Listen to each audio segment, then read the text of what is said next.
keranda sama tempat mandiin jenazah. Di mana? Daerah Surabaya. Kirim sendiri sekalian pulang kampung. Terakhir saya lihat fotonya di Facebook bawa karung pakai sandal jepit. Itu kurang kerjaan, Pak. Di kampung kan udah nggak ada yang diurusin lagi. Siang-siang bingung pesen Gojek ke pasar bawa karung sama topi. Puterin pasar Singaparna, Pak. Sedikit lebih beda itu lebih baik daripada sedikit lebih baik. Bentar. Saya serap dulu. Karyawan itu tanaman di pot. Pengusaha itu kayak tanaman di tempat lihat.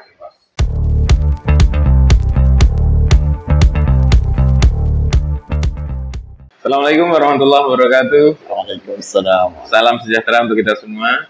Ketemu lagi di channel PKS Mustika Jaya Kota Bekasi bersama saya Bang Tanto. Kali ini kita ada narasumber masih muda. Namanya siapa, Mas? Mas Oki ya? Mas Oki. Oki siapa namanya? Lengkap. Nama lengkapnya agak panjang. Muhammad Najmi Asyauki. Dipanggilnya Oki. Oh gitu ya. Terakhir yang Iya, yang ujungnya yang dipakai. Ya. Sebelum kita ngobrol lebih lanjut, tetap pantengin channel ini.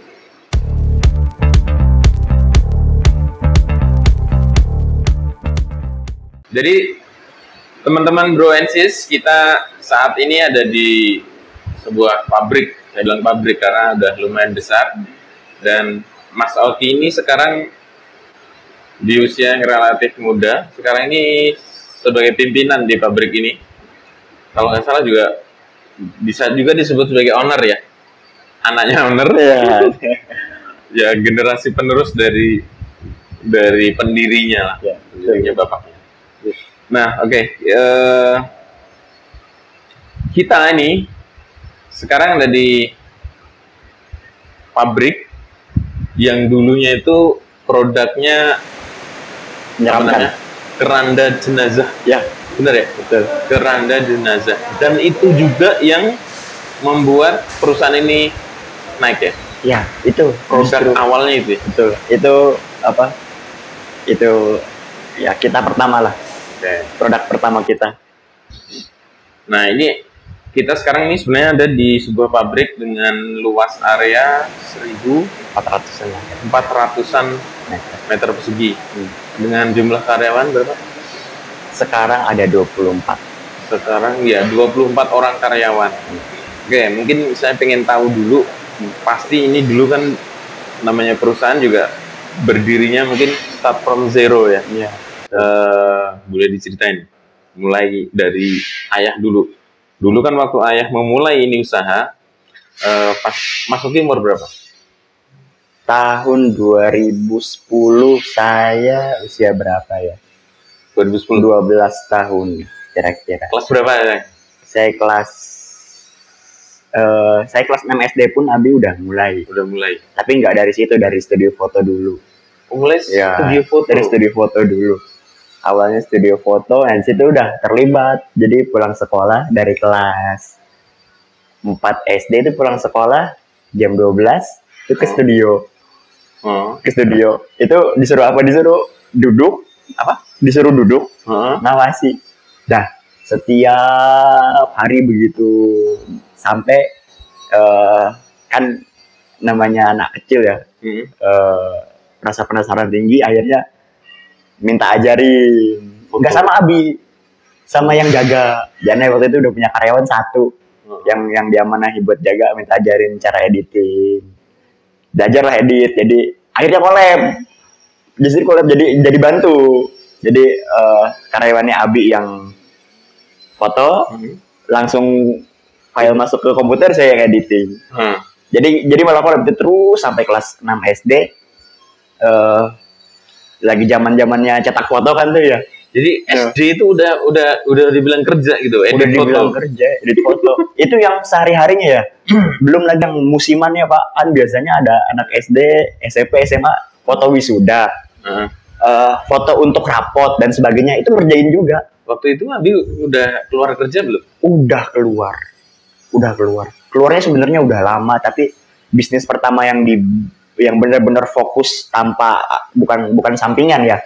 Bukan sampingan kerja sambil bisnis, bukan, itu studio foto yang full. Yang Iya. sebelum-sebelumnya ada juga yang Iya, sambil iya. kerja sambil apa gitu. Tapi yang benar-benar full time-nya ya di foto. Dia studi foto ini kayaknya malah saya baru dengar dari anaknya. Gitu. Ah. Aku ngobrol sama ayahnya, sama abinya belum Iya. denger ini. Betul. Lanjut. Itu yang sehari-harinya, belum yang musimannya. Tadi saya bantu ngedit foto contoh Putra Dharma yang di Kompas. Hah? Itu kan ratusan ya siswanya dari kelas 1 sampai kelas 6 SD. Yang SMP-nya waktu itu Abi yang pegang. Itu saya edit 500 foto ganti-gantian. Abi capek, saya bersihin background. Ada anak yang nggak masuk foto bersama, tambahin masuk. Ulangi. Ya gitu kan. Kan ada foto bersama, ada satu anak yang nggak masuk. Ya kan akhirnya foto belakangan cropping, taruh. Iya gitu. Itu dari SD. Dari SD. Dari SD saya megang Photoshop dari SD. Photoshop, Corel, karena Abi juga buka digital printing kan saat itu. Karena buka digital printing juga, jadi ada yang mau bikin banner, rumah makan, partai politik, apa segala macam kan, caleg. Saya edit Pak, dibantu, diajarin Abi, dikasih buku, nih buku baca, gitu. Besok bantuin. Dan itu nggak bukan paksaan Pak. Jadi emang saya juga menjiwai pengen pas kecil itu. Penasaran kan? Dulu bisa bikin gambar mobil di Corel Draw tuh udah gitu. Temanku nggak ada yang bisa gitu dia. Wah, SD, meskipun gambar mobilnya jelek, nggak bagus gitu ya. Tapi tetap ya itu. Tapi beda kepuasannya antara cuma latihan sama ini langsung jadi duit loh, gitu kan? Bener. Waktu itu nggak mikir duit Pak. Oh belum mikir duit. Sama sekali nggak mikirin, yang penting jadi desain keren, kasih Abi cetak gitu. Pun yang sama yang foto itu kalau hari libur, hari Ahad gitu misalnya. Itu bisa seharian saya dari bangun tidur, sholat subuh, makan, depan komputer sampai maghrib. Bisa kayak gitu. Bantuin Abi. Tapi semangat ya, bukan tertekan. Semangat. Passion di situ. Menikmati aja. Dan nggak ada pikiran pernah disuruh karena nanti dapat uang jajan. Meskipun dapat juga. Tapi nggak mikir gitu, yang penting saya itu senang depan komputer intinya dari kecil. Setelah itu. Setelah tutup tahun berapa? Itu tutup setelah era digital printing sudah mulai turun. Orang lebih senang nyimpen foto di HP, nggak perlu dicetak, ya udah turun. Sisa satu tempat waktu itu di PTI. Kamu dulu punya berapa tempat? Punya 2 di sini, di dekat Terput 1, di PTI 1 lagi di Tasik, tapi itu cuma buat apa ya, iseng aja, bukan serius, nggak ngasilin lagi. Ya itu kisaran 2010-an lah udah mulai goyang karena eranya sudah mau habis.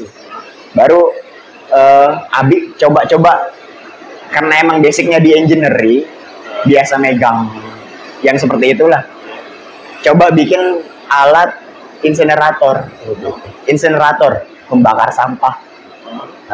Jadi bikin dari besi, itu dari garasi rumah. Itu belum punya workshop tuh? Belum punya workshop, di garasi rumah. Pertama kali cuma minta bantuan saudara 1 orang buat ikut bareng, kerja bareng, belanja bahan dan sebagainya, gerinda, ngelas di rumah sampai dimarahin tetangga karena berisik dan sebagainya. Di situ awalnya. Dari situ di rumah. Enggak, maksudnya lingkungan rumah. Iya. Iya benar. Di garasinya pun nggak ada pagar ya Pak, jadi langsung ngelos gitu. Jadi tanah itu siang-siang itu berisik banget. Nah itu sampai dimarahin. Dari situ awalnya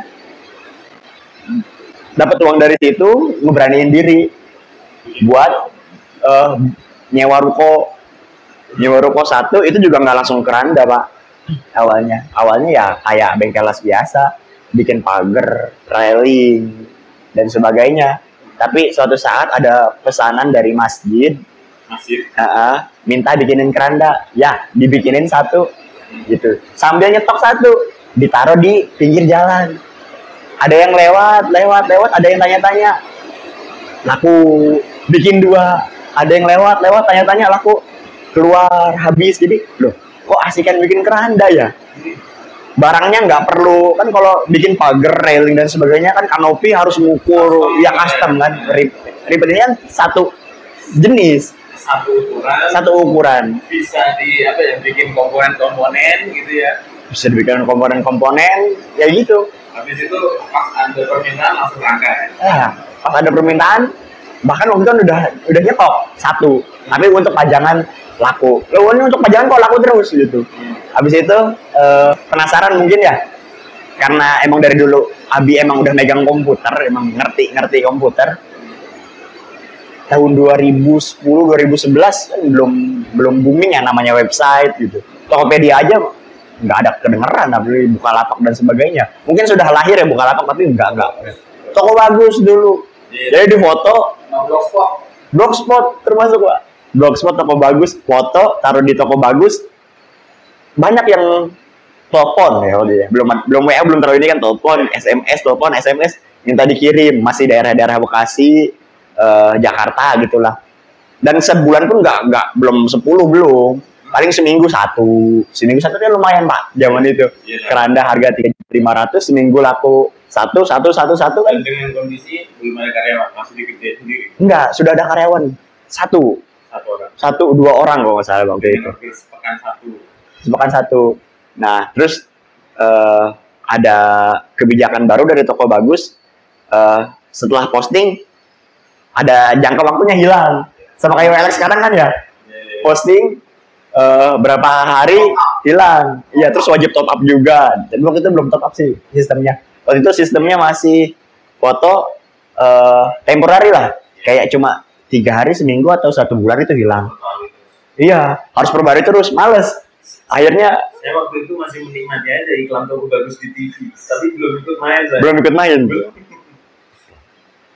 Terus dibeli OLX kan ujungnya sekarang. Jadi dibeli OLX kalau nggak salah. Dibeli OLX. Jadi OLX toko bagus. Iya, jadi OLX. Tapi pas zaman OLX kita udah nggak main di situ lagi karena akhirnya gara-gara itu bikin website. Dan tahun 2011 yang bikin website siapa? Nggak ada. Gitu. Oh, dari Batam. Iya, dari Batam. Bayar 450.000 tahun 2011.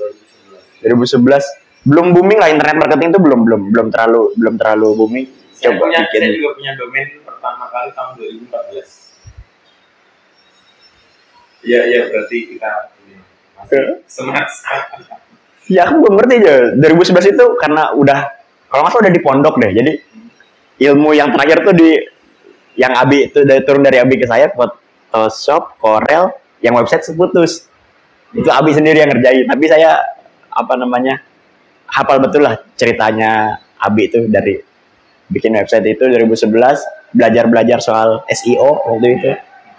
Karena kita nggak ada saingan kali ya, langsung nemplok di pertama page one-nya Google, dan alhamdulillah ya seminggu jadi naik, jadi seminggu dua lumayan Pak. Dari yang studio foto bangkrut terus bikin usaha baru, ada pesanan dua lumayan ya, dari situlah.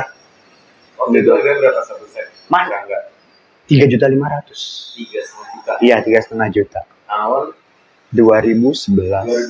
Sekarang berapa satu set? Sekarang 3.950.000. Naik nggak banyak naiknya, nggak banyak. Cuma 500 ribuan ya? Iya, betul. 1.000. Kalau dia ada inflasinya itu juga. Sebenarnya nggak itu ya, tapi karena stainless emang dari dulunya udah mahal, jadi kita udah pasang mahal kan. Kesini emang stainless harganya fluktuatif, kadang naik kadang turun, cenderung sama lah, cenderung stabil. Maksudnya nggak yang kayak besi yang bisa naiknya tuh sampai 2 kali lipat gitu. Kalau stainless cenderung naiknya stabil, turunnya stabil juga, tapi nggak pernah turun banget, nggak pernah. Produk utamanya keranda jenazah. Nah, channel terbesar dari penjualan itu lewat apa? Lewat yang website. Berapa persen dari? Bisa dibilang 99% kali ya. Saat itu. Beda nih, 2022 udah beda nih. 2022 udah beda. Ya udah. Ya sekarang udah berubah kan ya, udah berubah. Sekarang udah berubah. Jadi saat itu 99% datangnya dari website, dan kan kaget. Dapat telepon, "Pak, saya di Bandung mau pesan keranda." Orang Bandung pesan keranda lewat SMS, telepon. Gitu. Minta dikirim COD ya. Oke, garap, kirim sendiri pakai carry Futura, bukan bak, mobil penumpang. Copot kursi, masukin keranda, kirim ke sini dari ke Bandung. Orang Surabaya telepon, Pak, keranda sama tempat mandiin jenazah di mana? Daerah Surabaya. Kirim sendiri sekalian pulang kampung. Kaget ya. Orang dari mana bisa pesan gitu. Setelah website, Pak. Setelah website. Jadi eranya toko bagus tuh jadi pembuka aja. Setelahnya naik tangganya di website. Jadi kesadaran perlu website itu disadarkan oleh toko bagus. Iya. Karena toko bagus tadi temporari ya, posnya sering hilang ya. Ya akhirnya mau nggak mau buka website. Ya, karena itu website orang dikendalikan orang. Harus punya sendiri. Harus punya sendiri. Platform sendiri. Dulu waktu masih orderan masih sedikit lah ya, biayanya masih dari awal punya website. Itu omset berapa? Omset sih kalau yang itu saya nggak ngikutin. Belum terjun, masih di pesantren? Masih di pesantren. Tapi setahu saya bisa buat biaya pendaftaran masuk pondok itu. Iya, lumayan deh. Waktu itu masuk DKM saya 12 juta kalau nggak salah.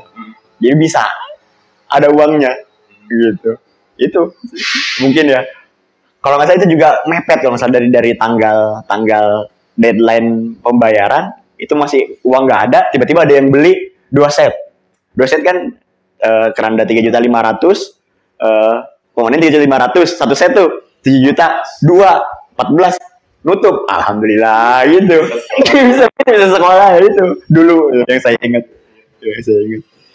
Nah, terus sekarang kira-kira udah berapa kali lipatnya? Nggak jauh sih. Emang naiknya sekarang udah kebeli lokasi 1.400 meter, udah terbang pabrik, kayak sih udah gimana ya? Iya. Nah, dengan sekarang udah punya pabrik 1.400 meter dan kayaknya semuanya full bangunan ya. Sisa parkiran sama di belakang. Banyak. Ini ada berapa belakang? Belakang nggak tahu deh berapa nih. Yang nggak kebangun. Lumayan luas lah. Kosong aja, area kosong aja. Iya, mungkin juga tercantik banget. Iya. Parkir depan dan. Iya.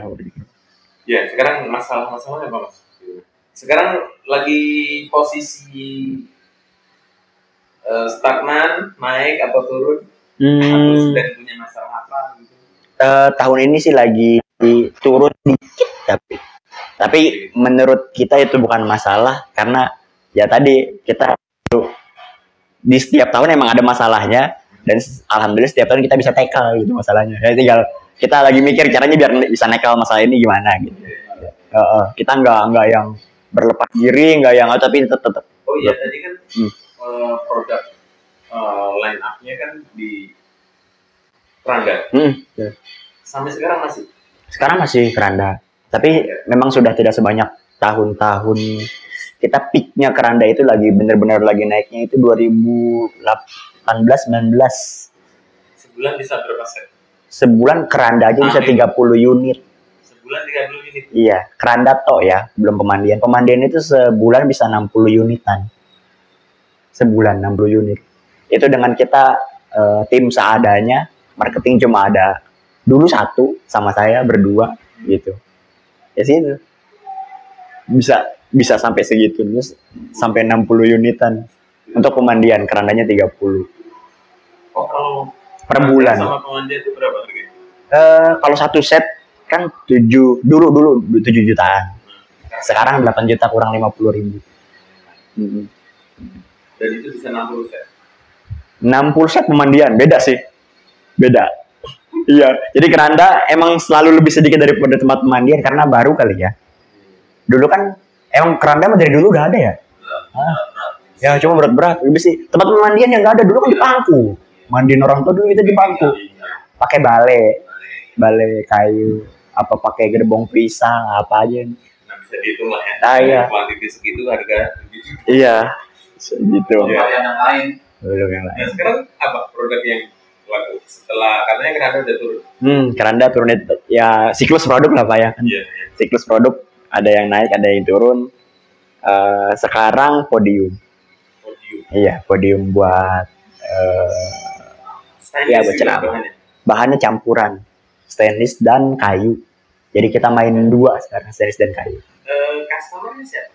Customernya bukan masjid. Ini lebih ke sekolah, universitas, instansi, kantor, gedung, hotel dan sebagainya. Gitu.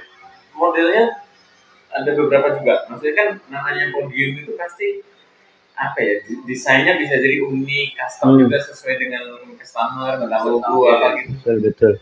Kita sediakan 5 model yang basic, paling customnya hanya di warna sama logo.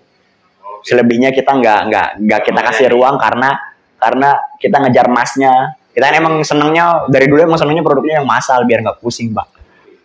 Biar nggak pusing.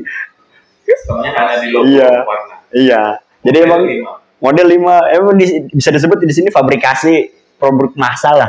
Yang custom kita agak kurang, bukan lah, emang kita nggak ada rencana untuk main ke sana, mainnya di massal. Yang podiumnya ada 5 model, alhamdulillah ada. Terus itu produk dari 2017 Pak developnya. Itu sabarnya kita, baru kita ngelihat buahnya itu, ada buahnya itu tahun 2021. 4 tahun baru kelihatan buahnya Pak. Jadi sebelumnya kayak impas, tapi lebih ya, paling lebihnya lebih buat jajan 10 juta. Bukan buat jajan, itu buat bayar listrik lagi, boleh balik lagi kan ya. Lebihnya cuma 10 juta, 5 juta, 10 juta, 5 juta. Setelah 2021 baru bisa nabung. Setelah 2021 baru punya sisa banyak gitu. Iya, sabarnya ini. Alhamdulillah. Malah nyaingin keranda dan pemandian sekarang. Iya. Sekarang kalau urusan produk dan strategi marketing saya agak selesai lakukan. Sekarang saya lebih kepada pewarisan generasi. Mas Oki umur berapa sekarang? 24 tahun. Iya, 24 tahun. Nah, 24 itu nggak salah saya umur segitu tuh harusnya pas lulus kuliah ya? Lulus kuliah, betul. 23. Iya, 23 itu lulus kuliah. Iya. Mas ini dulu kuliah? Sempat kuliah? Iya, sempat kuliah. Di mana? Di Yapin. Berarti nggak selesai? Nggak selesai. Sampai semester berapa? Sampai terakhir gak masalah. Jadi emang terkendala di skripsi aja. Ini kayaknya mirip kayak siapa namanya, Mark Zuckerberg. Gitu ya. Gak bisa dibandingin Pak. Iya nggak apa-apa, kita si MJ lah. Iya berarti gini loh, saya melihat versi kampungnya, maksud kamu versi kampung. Iya, orang-orang yang nggak lulus kuliah sebenarnya kesimpulannya bukan nggak lulus kuliah kemudian jadi sukses. Enggak. Tetapi kalau saya ngelihat ya, orang yang kuliah ini sebenarnya dia sudah punya visi misi sendiri. Ketika sebelum selesai kuliah visi misinya, passionnya, apa yang ingin dia capai sudah tercapai, buat dia kuliah jadi tidak penting. Betul. Gitu ya. Betul. Karena apa yang pengen dia capai sudah dapat. Betul. Yang dulu apa jurusannya? Betul. Jurusannya apa? Jurusannya tafsir. Oh, tafsir? Iya. Iya. Tafsir. Karena emang dulu meskipun dari kecil sama Abi digodok buat ikut dagang, ikut usaha dan sebagainya, pas di pesantren minat berubah Pak. Minatnya jadi ke syariah waktu itu. Seneng baca kitab gitu, seneng bahasa Arab dan sebagainya gitu. Sampai sekarang pun sama sebenarnya. Jadi sempat ada peminatan pengen ke Mesir waktu itu. Pengen ke Mesir, pengen ke Sudan, cuma ya tadi qadarullahnya Sudan nggak dapet, Mesir nggak dapet. Ya udah Yapin. Iya. Sorry, saya dibilang kuliahnya jurusan apa, tafsir. Saya bilang nggak apa-apa lah gitu. Bukan saya merendahkan jurusan tafsir ya, tapi antara yang sekarang ditekuni sebagai pimpinan perusahaan kan harusnya fokusnya ke tentang bisnis, strategi, manajemen dan sebagainya. Manajemen gitu ya. Tapi ini tafsir gitu. Sebenarnya jalur yang berbeda gitu loh. Kalau dua-duanya akhirnya berarti ini kalau lanjut sebenarnya panggilnya Ustadz ya. Enggak juga, ilmunya belum seberapa. Enggak lulus juga. Enggak, maksudnya kalau itu lanjut Kan tadi udah menjelang skripsi. Iya. Nah, kita udah diskusi. Masalah. Kalau Ustaz jadi pimpinan perusahaan misalnya. Enggak. Nggak bisa, Pak. Ya Ustaz. Nggak cocok aja aku jadi Ustaz. Enggak, sebenarnya bukan karena apa ya. Kalau dulu yang saya tahu ya, kalau yang saya pernah dengar cerita, rujukannya itu saya nggak tahu. Yang saya tahu kalau dulu di zaman sahabat, kalau orang mau dagang, dia harus tahu dulu tentang Ilmu muamalah. ilmu muamalahnya, ilmu dagangnya, dari aspek syariatnya gimana. Jangan sampai terjadi dagang tapi terjadi menipu Iya. atau ada sesuatu yang merubah spek, itu kan termasuk menipu ya. Betul. Nah kayak gitu-gitu. Nah sebenarnya jadi komplit ini antara syariahnya paham, kemudian bisnisnya juga ini kan komplitnya. Benar nggak? Iya. Nyebrang, Pak. Nyebrang dari tafsir nyebrang ke nggak nyebrang juga, emang dari lulus SMA ini udah di sini. Jadi lulus SMA sambil kuliah sambil mimpin perusahaan. Nah ini benar ya. Pewarisan ini kayaknya tahapnya memang kelihatannya alami. Mungkin Mas Oki nggak merasa menjalaninya alami-alami aja kan, merasanya begitu. Nggak ada transisi yang seremonial apa nih saya serahkan dari Abi ke kamu, bisa nggak ada. Semuanya berjalan alami. Yes, alami ngalir. Padahal sebenarnya itu proses yang benar. Tapi mungkin karena Abinya paham banget, jadi seakan-akan pewarisan itu seperti tidak apa ya, tidak ada gejolak, tapi ya wes Iya. smooth gitu aja. Ya, udah smooth juga, Pak, di awal sih. Ada gejolak ya biasa. Anak baru lulus pondok, ucuk masih kurus, masih kecil, tiba-tiba mimpin perusahaan kan, dan aku nggak serta merta mimpin, jadi Abi tuh pinter, didampingin, ditarik, dampingin, kesini, apapun, jadi harus tahu, harus diurusin bareng saat itu. Tahu begitu udah bisa, mulai ditinggal. Kemana Abi belajar lagi, ke Malang, ke Jogja, bolak-balik Malang Jakarta. Aku ditinggal, itu. Tapi ya nggak ada yang nih tawarisin, tolong jaga ya, nggak ada omongan. Ini tolong pegang kantor, nggak ada omongan itu, Pak. Bener-bener jadi kayak cuma, ayo ke bengkel, belajar ini sambil didampingin, ada order gini, pegang, belanja bahan. Belanja dan sebagainya gitulah. Ya ini transisi ya terjadi secara alami, betul, Pak. Aduh, itu nggak ada yang apa ya, nggak ada yang ini tak serahin, ini tak kasih, ini tak tolong jagain, nggak ada. Ngomong tolong jagain aja enggak. Jadi udah tiba-tiba tersirat gitu. Terus tapi tahu-tahu dilepas ke kantor seminggu sekali. Abi pernah ditinggal 2 minggu. Kayak gitu. Terus akhirnya lama-lama terbiasa, Pak. Terbiasa. Sekarang udah nggak ke sini. Sekarang di kampung, lebih betah di kampung. Sekarang di Tasik. Sekarang di kampung. Kemarin ke sini kira-kira 2 minggu lah, udah. Aduh, panas, gerah, nggak betah. Udah pulang lagi sekarang.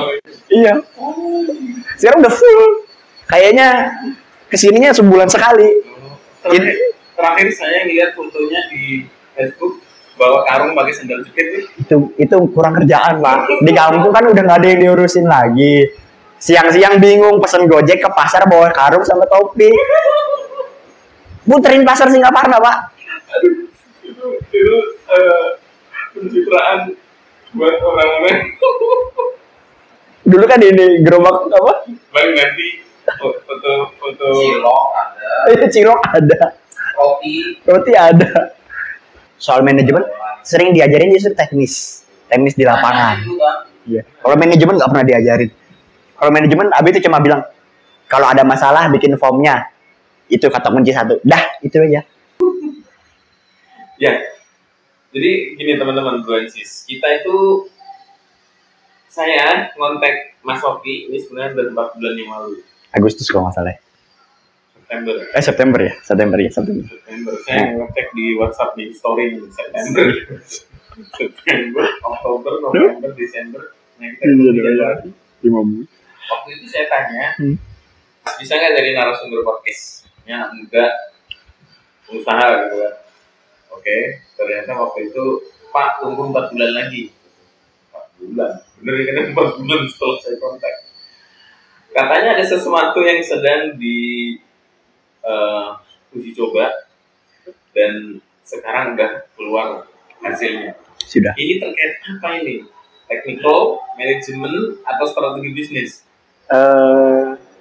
Pembuktian, lebih ke pembuktian, Pak.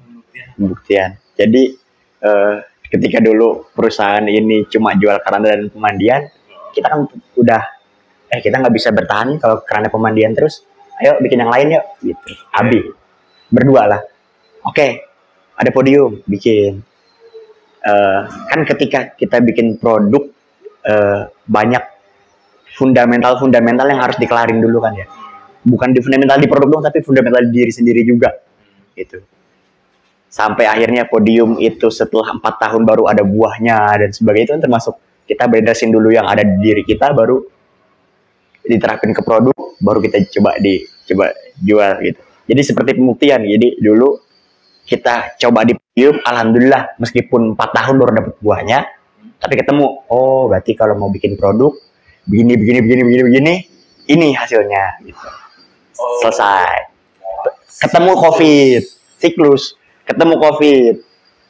Nah, apa yang dibutuhkan market? Wastafel yang seperti apa? Balik lagi kita benerin dulu fundamental.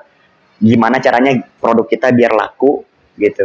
Apakah kita ketimbang niru orang lain, bikin dari besi yang atasnya ember, bak, injak, apakah begitu bisa laku nggak? Atau kita mau perang harga aja nih? Nah itu yang mau saya buktikan, Pak. Apakah kita mau selamanya perang harga atau kita bisa main di atasnya? Itu pembuktian dari podium. Dapat, alhamdulillah. Meskipun setelah 4 tahun ya. Di Wastafel cepat prosesnya, 1 bulan.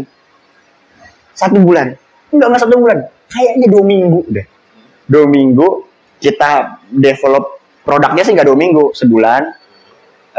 Gimana caranya tadi laku? Oh, berarti kita selalu ingat kata-katanya ada Panji Pragiwaksono ya. Sedikit lebih beda itu lebih baik daripada sedikit lebih baik. Saya serap dulu. Gimana? Sedikit lebih beda itu lebih baik daripada sedikit lebih baik. Kaitannya kata-kata itu. Kaitannya ke produk. Oke, market punya yang seperti ini, kita bedain value-nya, kita bedain desainnya, kita bedain fungsinya meskipun sama, tapi kita beda-bedain semuanya dari segi apapun harus kita bedain. Market begini, kita begini. Kompetitor begini, kita begini. Gitu. Tapi tetap disesuaikan dengan konsumen. Intinya diferensiasi, betul. Develop sebulan,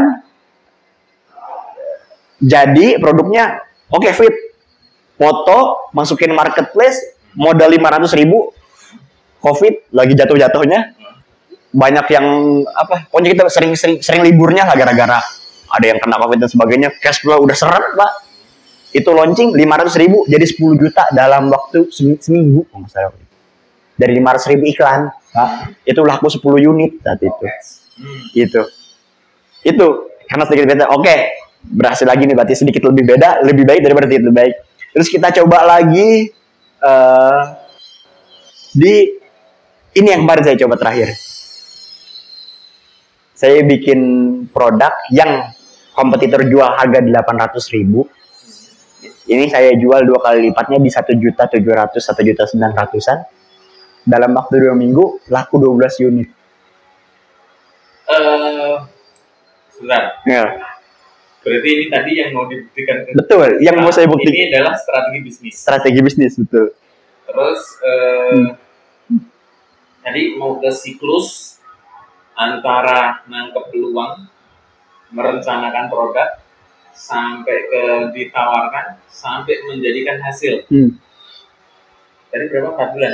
Ada yang tadi ada yang 4 tahun itu podium. Ada yang tadi 1,5 bulan dari Wastafel ya. Bahkan begitu udah jadi pasarin seminggu jadi 10 juta ada. Habis itu nggak lama jadi 100 unit sebulan itu Wastafel, Pak. Situ sempat 100 unit sebulan. Terus yang terakhir ini. Nah, ini tadi ya.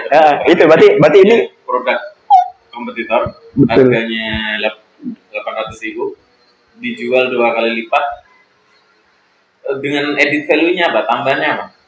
Sedikit lebih beda, lebih baik daripada sedikit lebih baik. Hanya yang ditampilkan lebih baik.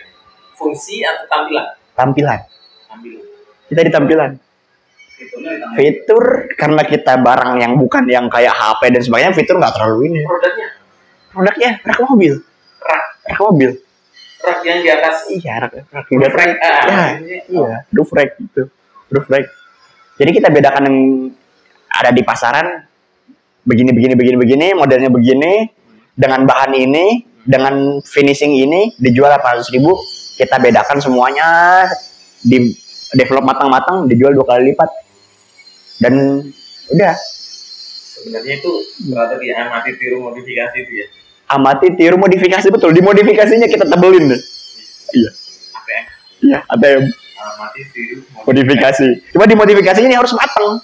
Ya. Harus matang betul. Akhirnya produk yang sama, ketemu diferensiasinya, harga jual bisa 2 kali lipat, dan ternyata diserap pasar loh. Jadi jangan takut. Jadi jangan sampai kita gini. Udah pernah ngalamin perang harga, banting-bantingan harga, nggak ada habisnya. Capek yang ada gitu, jadi malah boncos gitu, lebih ke boncos. Gitu. Kenapa nggak kita daripada banting-bantingan harga, kenapa nggak kita tambah-tambahin value, meskipun harganya lebih mahal sedikit, tapi kan customer lebih puas.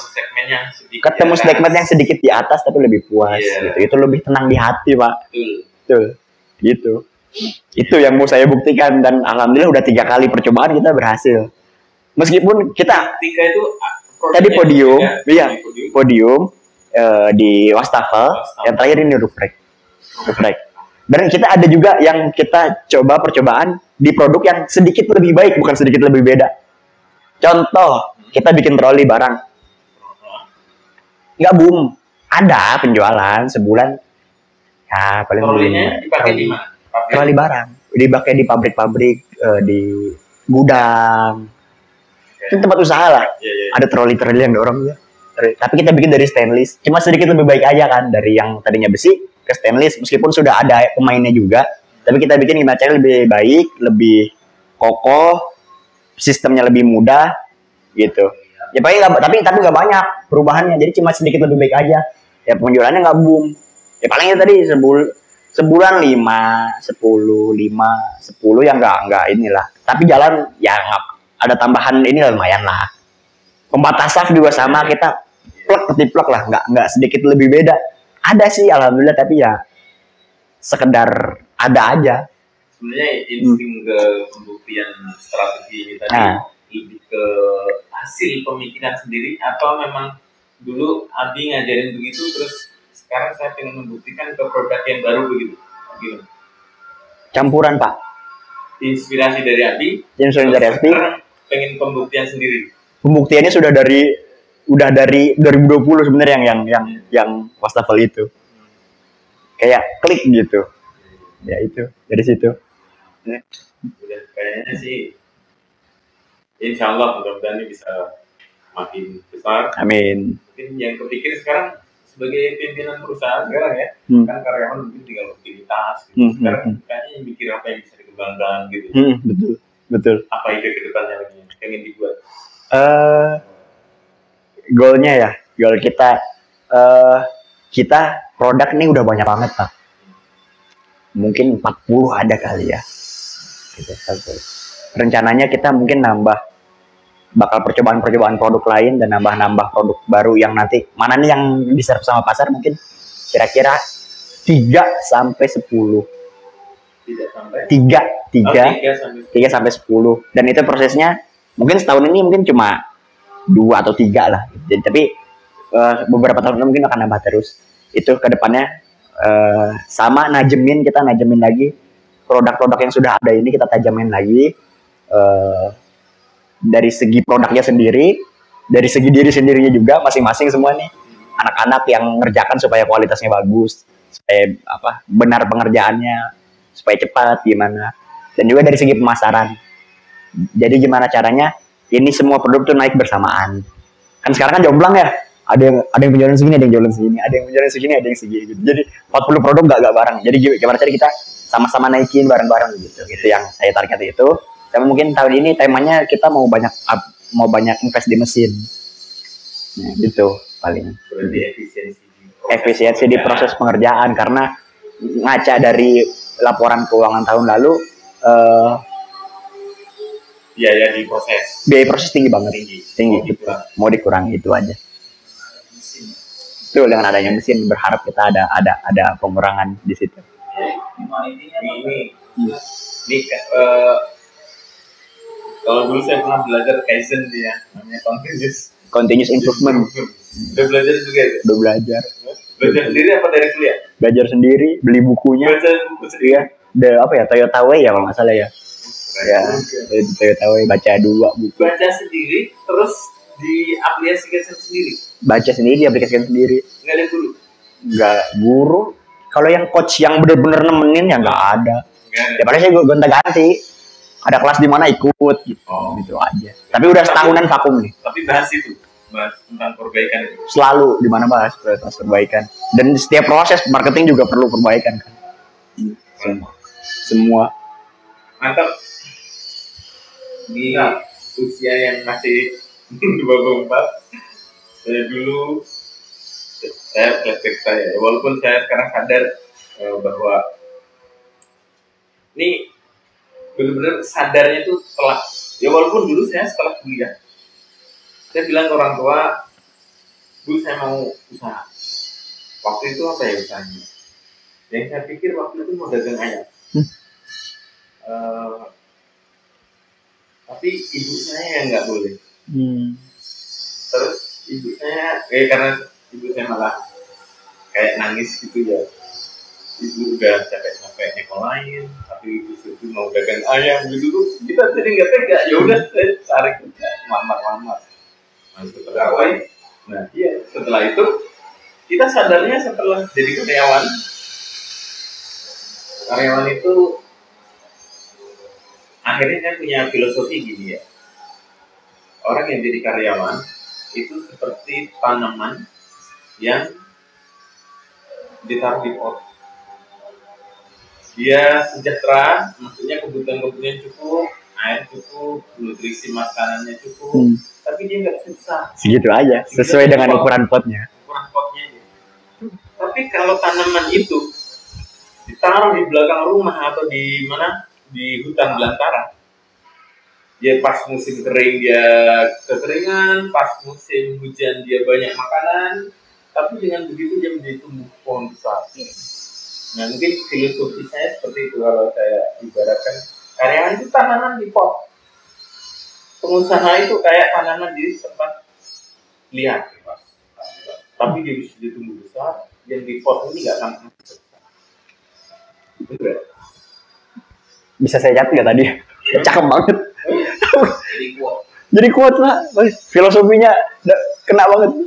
Akhirnya gini, saya setelah sadar itu gak apa-apa ya, jadi cerita dulu ya.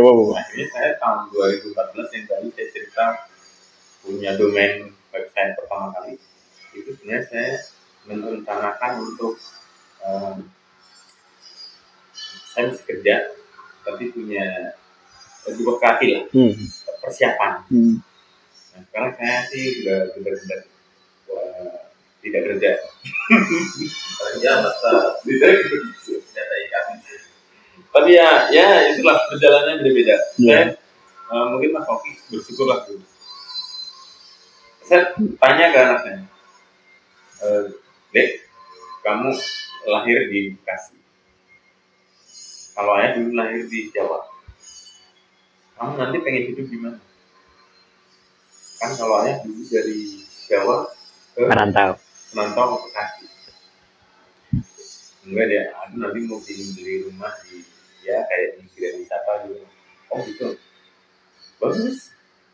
Tapi kalau kamu mau beli rumah di situ, kayaknya kalau jadi karyawan nggak akan bisa. Jadi kan harus jadi pengusaha.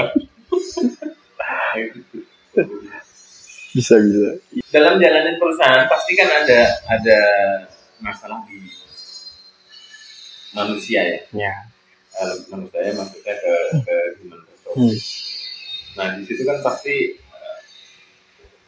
kalau dalam pikiran saya ngurusi makhluk hidup, maksudnya manusia, itu lebih susah daripada ngurusi makhluk benda mati. Betul, itu betul sekali, betul banget Pak, betul. Dan apa yang dilakukan?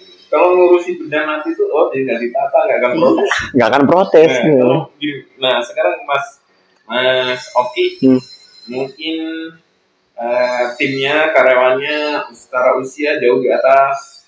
Entah Mas Oki pimpinan tapi masih sangat muda gitu. Gimana tips-tipsnya buat handle-nya gimana di sini? Iya, kalau soal human resource emang ada tahapannya Pak ya, kayak ada stage-nya lah, kayak pas baru mulai usaha UMKM, masalahnya apa gitu, nanti naik sedikit yang ini selesai nih apalagi gitu. Jadi saya ngalamin alhamdulillah tuh dari pertama kali masuk dapat bukan penolakan ya istilahnya, kayak ini apaan sih, ini anak kecil tiba-tiba nyuruh-nyuruh dan sebagainya gitu. Itu ngalamin dan saya kalem aja karena alhamdulillah di pondok kan terbiasa ya, maksudnya leadershipnya udah dipupuk di pondok tuh, jadi ya biasa gitu, ada approaching dikit-dikit pelan-pelan gitu.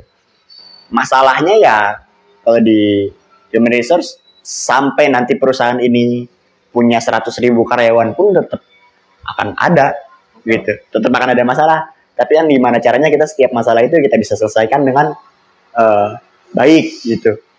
Kayak contoh dulu mungkin ya, nyari karyawan susah karena tempat masih di ruko, karyawan 7 orang dulu banget yang habis. Ya orang kan mau melamar ya mikir ya, bisa digaji nggak di sini gitu. Itu ya, selesai, naik lagi gitu. Masalah di SDM, di produktivitas gitu. Masih sampai sekarang pun produktivitas masih jadi masalah gitu kan. Tapi beda-beda Pak. Dulu masalahnya ditelat, kita tangani dengan apa gitu. Masalah di ini, kita tangani dengan apa. Ya alhamdulillah kita punya sistem yang lumayan robust lah, kita punya sistem yang lumayan kuat untuk mencegah karyawan itu di sini untuk bertindak yang benar-benar yang di luar nalar. Alhamdulillah gitu, alhamdulillah karena kita punya sistem sholat duha wajib jamaah dan kita ada kajian rutin di sini setiap gajian, dan kita bentuk juga kelompok-kelompok kecil untuk ngaji di sini juga gitu. Jadi kita punya sistem di situ yang alhamdulillah apapun masalahnya selesai. Apapun. Karena yang disentuh rohaninya ya. Yang disentuh rohani gitu. Terus saya dengar ada umroh apa gitu. Nah iya, umroh juga. Umroh terakhir kemarin 2022 ya, Pak Ari terus ada 2 orang lagi. Berarti diagendakan tiap tahun ada umroh di karyawan. Diagendakan setiap tahun, tapi sempat kosong 4 tahunan lah kira-kira. Nah, sempat kosong 4 tahun itu bukan karena apa, tapi karena kita belum ngelihat siapa yang pantas gitu. Iya gitu. Jadi reward, tapi reward itu kan pasti dari kinerja dan sebagainya dihitung juga. Nah betul, dari kinerja dan sebagainya kita ada. Tapi kalau yang CSRI, kalau yang umroh ini lebih ke kinerja plus tadi kesehariannya gimana. Ya, udah siap atau belum? Jangan kita berangkatin tapi masih kayak gitu, gitu. Iya, belum siap. Dan itu kita biayai full dari CSR kita aja. Jadi nggak ngambil uang operasional perusahaan sama sekali. Full, alhamdulillah. Insya Allah, minta doanya. Ini kan posisinya di Mustika Jaya. Mas Oki ada komunitas nggak yang terkait? Pertama masih muda, kedua kalau bisa menginspirasi yang lain, anak muda yang lain gitu. Punya nggak komunitas atau pernah berkontribusi terkait sebagai pengusaha dan masuk anak muda? Kayaknya belum Pak. Saya nggak punya komunitas dan emang single fighter dari dulu. Single fighter ya teman-teman saya ya ini aja nih anak-anak kantor nih. Gitu. Jadi belum ini ya, belum diberdayakan untuk keluar ya? Iya, belum. Dan saya juga selalu ngerasanya aduh belum pantas gitu terus. Kalau suatu saat ada tantangan di situ, mau? Saya memantaskan diri dulu kali ya. Karena belum pantas, Pak. Di komunitas yang kecil dulu kali. Iya. Kalau saya pengen sebenarnya target itu pengen jadiin salah satu karyawan di sini ya jadi pengusaha juga lah gitu minimal gitu. Kalau ke luar ngerasa belum pantas aja. Nah sekarang apa nih pesan-pesan buat anak muda? Pesan, bukan pesan ya, pesan-pesan buat anak muda. Pesan kalau pesan jujur saya nggak bisa ngasih pesan banyak-banyak karena tadi proses-proses yang saya jalani dari kecil itu kan kayak alami Pak. Kalau di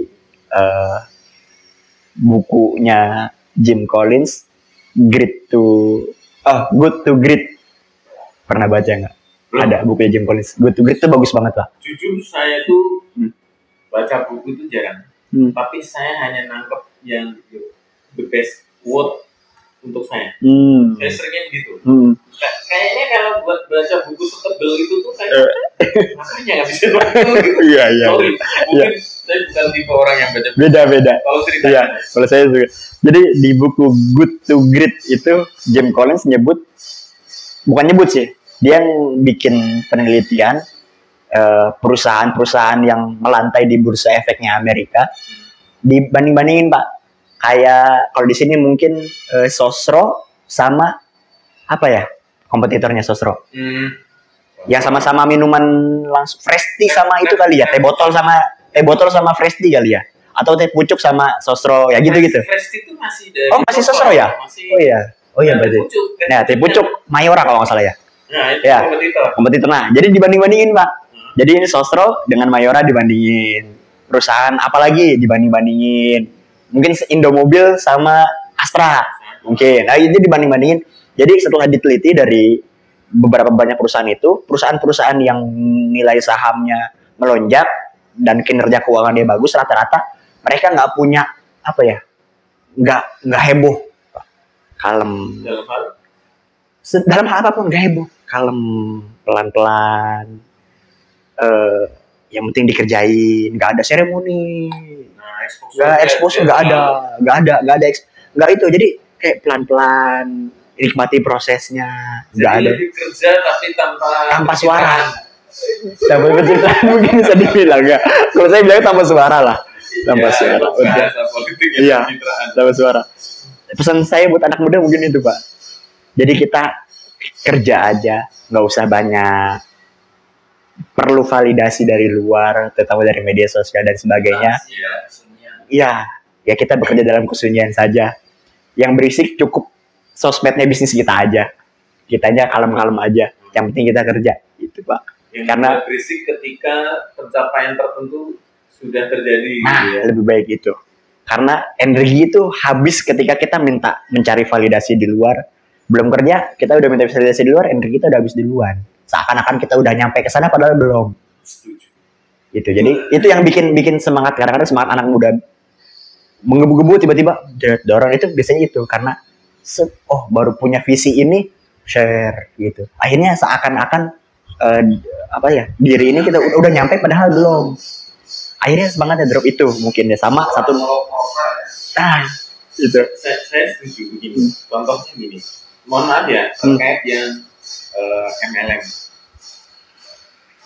Ini yang saya tahu dan banyak orang kita juga banyak. Orang yang di MLM itu kan untuk menunjukkan seakan-akan dia udah di high level, padahal dia kan kayak untuk pencitraan gitu loh, bahwa dia udah achieve sekian gitu. Makanya penampilan saya harus begini gitu. Exposure saya harus segini. Padahal dia rapuh sebenarnya. Betul. Nah itu menurut saya kayak gitu bunuh diri. Persis. Bunuh diri karena dia mengutamakan exposure tampilan tapi sebenarnya dia fondasinya nggak kuat. Itu. Akhirnya dia dilulukan sama bawahnya. Sebenarnya dia menderita. Ya betul. Itu. Nah kalau sampean prinsipnya kokoh di dalam. Iya. Tidak perlu pencitraan. Saya strong. Ya udah itu aja. Jadi kuat karena alami, bukan karena dikarbit. Nah, betul. Itu satu. Ya. Terus ada lagi pesan saya untuk anak muda ini berarti ya, Pak ya. Anak muda makan dihabisin Pak. kalau makan. Makan harus habis. Itu rezeki. Kenapa tak? Iya, bukan hanya berlebihan Pak. Kadang-kadang kalau saya menganggap kan gini ya, lain syakartum la azidannakum ini. Kalau saya nganggapnya ketika makanan itu sudah ada di depan mata, apapun mau yang kita beli atau kita bertamu terus dikasih, atau kita dimasakin ibu atau kita dimasakin istri, atau tadi yang kita beli ya, itu hak prerogatif Allah Pak. Kita makan apa hari itu, jam itu, saat itu berapa banyaknya, itu menurut saya itu hak prerogatif Allah. Jadi ketika sudah ada di depan mata, boleh habisin itu. Karena ketika nanti Allah sudah bilang kamu udah nggak bisa makan, udah habis berarti rezeki kita. Ya wis lah. Terima kasih ngobrol-ngobrolnya berpanjang, dan Mas Oki kayaknya udah on the right way lah. On the right way. Insya Allah minta doanya Pak.